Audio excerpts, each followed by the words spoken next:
इष्टवृत्ति का बहुत तगड़ा प्रभाव है आदमी के ऊपर। तो इष्टवृत्ति चालू कहाँ से हुई? जब भगवान कृष्ण अर्जुन को उपदेश दे रहे थे। जब हो गया महाभारत का युद्ध तो अर्जुन पूछे उनसे, भगवान कृष्ण से, कि हम लोग तो गृहस्थ आश्रम में हैं, तो हम लोगों के लिए कुछ ऐसा कुछ बताइए कि जिससे हम लोगों का गृहस्थ आश्रम बढ़िया से चले और ग्रह गोचर सही रहे और मोक्ष की प्राप्ति हो जाए। तो भगवान कृष्ण बोले कि अर्जुन, आपको ना रोज यज्ञ करना पड़ेगा। जो आदमी गृहस्थ आश्रम में रह के रोज यज्ञ हवन करेगा उसका उद्धार हो जाएगा। तो बोले कि लेकिन प्रभु, हम लोग गृहस्थ आश्रम में है, रोज यज्ञ करना संभव नहीं है, इतना काम रहेगा, रोज हवन यज्ञ कहाँ से करेंगे? उसका कोई और उपाय बताइए। तो बोले इसका उपाय है कि आप जो अपनी मेहनत की कमाई का जो आप द्रव्य कमाते हैं, द्रव्य दान करिए। द्रव्य दान अपने गुरु को करिए रोज। तो उसमें यदि द्रव्य नहीं है तो उसके बदले आप एक मुट्ठी अन्न दीजिए, मतलब एक मुट्ठी ही सही, लेकिन ज़रूर कुछ न कुछ अपने गुरु को रोज दीजिए। हाँ, तो वही इष्टवृत्ति के रूप में आया, इष्ट के भरण पोषण के लिए। तो ठाकुर जी बोले कि वही है इष्टवृत्ति। और पहले ज़माने में भी लोग देखते थे घरों में, गांव में, चाहे कहीं भी, खाना बनाने से पहले महिलाएं जो है एक कटोरी अनाज रखती थी, आटा, चावल, दाल, कुछ भी, गेहूँ, कि कोई आएगा भिखारी या कोई आएगा मांगने वाला भिक्षुक तो उसको दे देंगे। तो दे दें, तो एक कटोरी निकाला जाता था। वो अब धीरे धीरे बंद हो गया। तो वो देने से क्या होगा कि आपके घर में अन्नपूर्णा की कमी नहीं होती थी, आपने दान कर दिया। तो इसका प्रभाव बहुत तगड़ा है। तो ठाकुर जी बोले कि ये तो एक तरह का, जैसे आप अपना धंधा करते हैं, बिजनेस धंधा कर रहे हैं ना, तो कोई नौकरी कर रहा है, कोई दुकान कर रहा है, कोई जो भी काम कर रहा है वो एक तरह का अपना धंधा कर रहा है अपने पेट को चलाने के लिए। तो आप अपना धंधा कर रहे हैं, लेकिन वैसे ही आपको भगवान का भी धंधा अगर करें ना, तो भगवान का धंधा करेंगे तो आपका धंधा अपने आप सही हो जाएगा। तो हम अपना धंधा करते हैं, लेकिन धंधे में उतार चढ़ाव हो जाता है, नुकसान हो जाता है, धंधा चलता नहीं है। तो वो धंधा क्यों नहीं चलता है? क्योंकि आप भगवान का धंधा पहले नहीं करते। भगवान का धंधा सही होगा तो आपका धंधा कोई रोक ही नहीं सकता है। तो ठाकुर जी की वाणी है, ठाकुर जी ऐसे बात करते थे तो बीच बीच में उनके दिमाग में जैसे दोहा नहीं आता है, वैसे वाणियाँ आती थी, तो बांग्ला में बोलते थे। तो उनके साथ एक थे प्रफुल्ल दास, तो उनको बोलते थे आप लिखिए, लिखते रहिए जो भी बोल रहे हैं। ठाकुर जी बोले एक दिन, एक विचार आया तो बोले कि मन तो व्यस्त लाख धंधे में, इष्ट धंधा ही नहीं रहे, तब भी विधि की दया चाहते मति छन्न यह भी न समझे। विधि माने विधाता, भगवान की दया कैसे होगी? कह रहे मन तो व्यस्त लाख धंधे में, आपका मन तो बहुत से धंधा में व्यस्त है। ये करें तो ये इतना कमा लें, वो करें तो ये कमा लें, ऐसे करें तो वो कमा लें, हमारा लड़का इसे करने लगे, वो तो मन तो व्यस्त लाख धंधे में, लेकिन असली जो है इष्ट का धंधा नहीं रहे। जो पहला धंधा करना था वही आप नहीं कर रहे हो, 50 धंधा के चक्कर में पड़े हो। तो आपका एक भी धंधा होगा कि नहीं होगा वो भगवान जाने। लेकिन यदि एक धंधा शुरू कर दो तो आपका कोई भी धंधा, आप अपने आप वो धंधा चालू हो जाएगा, और जिसमें लगोगे वो सफल हो जाएगा। उसको बोलते हैं इष्ट का धंधा। मतलब भगवान, इष्ट माने कौन? भगवान, गुरु का धंधा। तो गुरु का धंधा पहले नंबर पे करना है आपको। तो बोले कि ये गुरु इष्ट का धंधा क्या है? तो ठाकुर जी बोले इष्ट धंधे का तुक क्या जानो, इष्टवृत्ति पालन और इस धंधे के अचूक चलन से शांत हो अयुत जनन। मतलब बोले कि इष्ट का धंधा वही इष्टवृत्ति पालन की बात कह रहे हैं ठाकुर जी। सवेरे उठ के ठाकुर जी का नाम ध्यान करके हाथ में एक मुट्ठी अन्न रखिए, चाहे आप 1 रुपया 2 रुपया जो आप प्रण किए हैं कि हम ठाकुर जी को रोज़ देंगे अपने अन्न जल ग्रहण करने से पहले उनके भोग के लिए, ये इष्ट का धंधा है। तो पहले उनको हम देंगे, अगर नहीं है तो भी भिक्षा मांग के करेंगे तो आपके पास आएगा, ये भी बात है। तो हर आदमी शुरू किया, ठाकुर जी इसको शुरू कराए अपने शिष्यों को कि तुम्हारे जीवन का अभाव तभी दूर होगा जब अभाव में भी तुम हमको दोगे। तो जिसके पास कुछ नहीं रहता था वो भी भिक्षा मांग के लाता था, कहीं से भी लाता था, लेकिन वो करता था। तो बोले ये करो, 1 महीना में तुम्हारा अभाव दूर होने लगेगा। रोज रोज करोगे तब, ये नहीं कि एक ही दिन कर दिए 30 दिन का नहीं, रोज करना है। रोज करने से आपका 24 घंटा अटैचमेंट गुरु जी में लगा रहता है कि कल भी उनको निकालना है, कल भी उनको निकालना है, इसलिए रोज करना है। तो ठाकुर जी बोले ना कि इष्टवृत्ति क्या है, उसका जो है इष्टवृत्ति एक धंधा है। अब ऐसा कोई देखे हैं धंधा, ऐसा कोई पेड़ देखे हैं कि जिसको आप लगाने से तुरंत फल आ जाए? ऐसा कोई पेड़ है नहीं। लेकिन ठाकुर जी कह रहे हैं कि इष्टवृत्ति जो है, जो हम करते हैं, ये ऐसा पेड़ है कि इसको लगाने से तुरंत भी फल आ सकता है। तो इसी कह रहे हैं सबसे बड़ा तेरा धंधा इष्टवृत्ति होने से, अब देखो कैसे जीवन फलता। मतलब कि सबसे बड़ा तेरा धंधा इष्टवृत्ति होने से जीवन कैसे फलता देख सकोगे उसी समय से। ये इष्टवृत्ति का ऐसा धंधा का पेड़ है कि जैसे लगाओगे वैसे फलने लगेगा। उस पे ये ठाकुर जी की वाणी है, जैसे शुरू किया वैसे हाँ। काम करने लगा। और कह रहे हैं आप दान करते हो 50 जगह, हर जगह आप दान कर लो, चाहे आप खिचड़ी का दान करो, वस्त्र दान करो, भिखमंगा को दान करो, ये करो वो करो, लेकिन आप यदि सवेरे इष्टवृत्ति नहीं करते हैं तो वो दान सब बेकार है। इष्टवृत्ति का यदि आपने दान नहीं किया और कितनों दान कर लिया तो आपने कुछ दान नहीं किया। तो इसलिए सबसे पहले ये गुरु का दान इष्टवृत्ति का होना चाहिए। तो आपने उसकी भी वाणी है ठाकुर जी की कि उसमें, अब वाणी हमको अभी याद नहीं आ रही है लेकिन हम वाणी बताते हैं आपको। तो मेन इष्टवृत्ति का ये है ना पर्पज कि उससे क्या होता है, फायदा क्या है। जो भगवान कृष्ण ने कहा कि 5 तरह का यज्ञ होता है, तो कौन सा यज्ञ होता है, उससे क्या क्या मतलब दूर होता है। तो ठाकुर जी बोले कि हमारे ऊपर जब हम जन्म लेते हैं तो 5 तरह का ऋण होता है। देव ऋण, ऋषि ऋण, भूत ऋण, पितृ ऋण और नृप ऋण। ये 5 तरह के ऋण हैं। तो वो जो हम सवेरे इष्टवृत्ति करते हैं तो उससे उस ऋण का उद्धार होता है।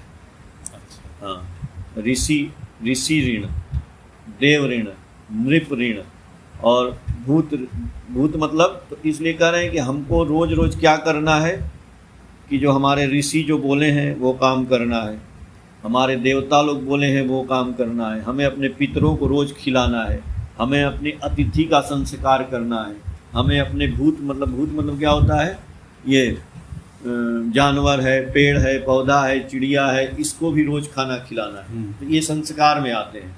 तो एक गृहस्थ आदमी को ये सब काम रोज का है। अतिथि संस्कार, देव संस्कार, भूत, ये सब जानवर और पक्षी और पेड़, इन सबों को खिलाना, ये सब संस्कार तो रोज आप कर सकते हैं? नहीं कर सकते। आदमी व्यस्त है, इतना कैसे करेगा, नहीं कर पाएगा। तो जो आप 1 रुपया 2 रुपया 5 रुपया निकालते हैं गुरु जी के यहाँ भेजते हैं, तो वो गुरु जी के आश्रम जाता है हर 30वें दिन। तो उस पैसे से ये सारा संस्कार आप ही से होता है। गुरु जी के यहाँ हॉस्पिटल चल रहा है, गुरु जी के यहाँ भंडारा चल रहा है, गुरु जी के यहाँ पेड़ पौधा गौशाला सब चल, तो आप 1 रुपये से सबको खिला नहीं सकते हैं। 1000 आदमी को कहाँ खिलाएंगे? 10,000 आदमी रोज खा रहा है, 50,000 आदमी रोज खा रहा है हॉस्पिटल, तो सबका मिलता है पैसा, तो उस पैसे से आपका उसमें यूज हो रहा है अच्छी जगह पे। और आप एक दिन दान करने से अच्छा है हम रोज दान कर रहे हैं। अब उसमें हमको पता नहीं है कि आज कौन सा एकादशी है कि द्वादशी है कि त्रयोदशी है कि खिचड़ी है, हम तो रोजे कर रहे हैं भाई। तो रोज कर रहे हैं तो रोज दान में भी आपका वो लग रहा है, रोज हो रहा है। तो कितना ग्रह नक्षत्र दान करने से, ब्राह्मण को दान करने से कितना ग्रह नक्षत्र दूर हो जाता है। हम रोजे दान कर रहे हैं तो ग्रह नक्षत्र का जो दुरुपयोग है तो इष्टवृत्ति करने से वो ठीक होता है। तो इष्टवृत्ति क्या करती है? हमारे जीवन की रक्षा करती है। हमारे जीवन का ये रक्षा कवच है। हमारा जो है LIC है, ये लाइफ इंश्योरेंस है, ठाकुर जी बोले। तो लाइफ इंश्योरेंस का प्रीमियम नहीं जमा करेंगे तो आपको कोई फ़ायदा नहीं है। तो ये लाइफ इंश्योरेंस का प्रीमियम आप सवेरे जमा कर दिए तो ठाकुर जी बोले कि हम 24 घंटा की गारंटी लेते हैं आपका कि एक्सीडेंटल डेथ होगा ही नहीं। वो कहीं न कहीं से वो बच जाएंगे आप। जैसे आप, ये रक्षा कवच है। जैसे आप मोटरसाइकिल चलाते हैं तो हेलमेट पहन लेते हैं, तो गिर भी गए तो सर में चोट नहीं आएगी। तो वैसे ही आपके शरीर में कोई रोग न हो, व्याधि न हो, अशांत न हो, मन दुख न हो, कोई दुविधा न हो, तो उससे बचने का एक ही उपाय है इष्टवृत्ति करना, सुबह करके निकलना। तो आपका पूरा शरीर का रक्षा कवच दे रहे हैं ठाकुर। इतना बड़ा रक्षा कवच कौन देगा? इसी से हो रहा है। ये एकदम साधारण दान नहीं है। ये दान ठाकुर जी का, इसीलिए इष्टवृत्ति बोले ये आपके मंगल के लिए। हम कहते हैं क्यों करें? करें आपके शरीर का मंगल, आपके जीवन के मंगल के लिए। लेकिन एक बात और है इष्टवृत्ति में, जो असली मैं अब बताऊंगा। असली में बात यह है कि बहुत से लोग जब दीक्षा लेते हैं और इष्टवृत्ति करते हैं तो वो अपने मन के मुताबिक सोच लेते हैं, हमको गुरु के मुताबिक चलना है। तो जो इष्टवृत्ति का पैसा है, आपने ठाकुर जी का ये नियम है, तो ठाकुर जी की आपने दीक्षा लिया है, ये ठाकुर जी ने नियम बनाया है, न कि आप इस नियम को किसी और नियम में मिला दें। तो ठाकुर जी के पास ही ये पैसा जाना चाहिए। ये नहीं, कई आदमी हमसे मिले और वो पूरा समझे नहीं, दीक्षा ले लिए, 30 दिन का पैसा निकाले, किसी मंदिर में ले जाके दान कर दिए, किसी भिखमंगे को दे दिए। वो सोचे कि ये तो सबके लिए है तो हम दे देते हैं। तो ये जो है आपका अपव्यय हो गया, ये और गड़बड़ा गया आपका, क्योंकि आपने अपने मन का कर दिया। ये गुरु जी का पैसा था जिसका उसी गुरु के पास ही पहुंचना था, उन्हीं के पास, ठाकुर अनुकूल चंद जी के पास। तो बीच में हम तिकड़म जाल खेल दिए तो हम सुने नहीं। तो इसलिए ठाकुर जी का जो इष्टवृत्ति का जो वाणियाँ हैं, वो वाणियाँ जो हैं पूरा का पूरा वाणियाँ अगर हम बताएं 5-6 वाणियाँ हैं, बहुत मार्मिक हैं, जो बीच बीच में हमने बोला है। लेकिन उसको हम यदि सही से बोल दें एक लाइन में, तो जो पहला मैंने बोला था कि मन तो व्यस्त लाख धंधे में, इष्ट धंधा ही नहीं रहे, तब भी विधि की दया चाहते मति छन्न यह भी न समझे। तो इष्टवृत्ति क्या है? मैंने बोला ना कि इष्टवृत्ति का धंधा यदि माथे में दृढ़ रहा नहीं, दान करने से लाख रुपया धर्म तुझे ठोया नहीं। और इष्टवृत्ति क्या है? इष्ट का धंधा है। तो इष्टवृत्ति आपने किया, लेकिन उसमें और वाणी है जो तीसरा है कि सबसे बड़ा तेरा धंधा इष्टवृत्ति होने से जीवन कैसे फलता देख सकोगे उसी समय से। और इष्टवृत्ति का धंधा बोले ना कि यदि जीवन में आपको एक पेड़ लगाना है तो ये इष्टवृत्ति वाला धंधा ही ऐसा पेड़ है कि जो फल देता है बड़ा होके। और भी आगे बोले हैं ठाकुर जी कि जीवन यदि जाए रे जाए, इष्टवृत्ति छोड़ो ना, धर्म अर्थ काम मोक्ष का यह निशाना भूलो ना। अगर इष्टवृत्ति करेंगे तब धर्म अर्थ काम मोक्ष आपके पास अपने आप आएगा। अगर आप इष्टवृत्ति ही छोड़ दिए तो न धर्म आएगा, न अर्थ आएगा, न काम, न मोक्ष, ये सब कुछ नहीं मिलने वाला है। तो इसीलिए ठाकुर जी बोले कि आपद विपद आए जैसे भी हो प्राण, इष्टवृत्ति निश्चय लाती है सबका ही परित्राण। चाहे जैसे भी आप कष्ट में पड़े हैं, लेकिन इष्टवृत्ति जरूर करिए। आप बीमार हैं, करिए। आप लाचार हैं, जरूर करिए। इसीलिए, और इष्टवृत्ति करने के बाद 30 दिन बाद कहाँ भेजना है? इष्टवृत्ति इष्ट को ही देना, नहीं देने से आएगी विपाक गंजना। और बोलना है इष्टवृत्ति के अपव्यय से बढ़ेगा कुप्रवृत्ति का दोष, न जाने कौन से विपत्ति में फेंकेगा तुमको देखना होगा कठिन रोष।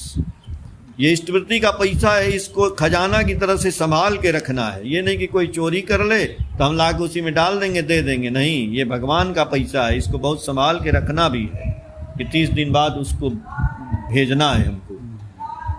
बहुत से लोग नहीं मानते थे, तो जब ठाकुर जी सन 1930 या 35 के बीच में ही इष्टवृत्ति चलाए थे, तो उनके एक भक्त थे डॉक्टर शशि भूषण, डॉक्टर थे, रोगी देखने जाते थे। तो वो बोले ठाकुर जी ये रोज़ पैसा वाला काम आप नया नया निकाल दिए, ये सब हम लोग नहीं करेंगे।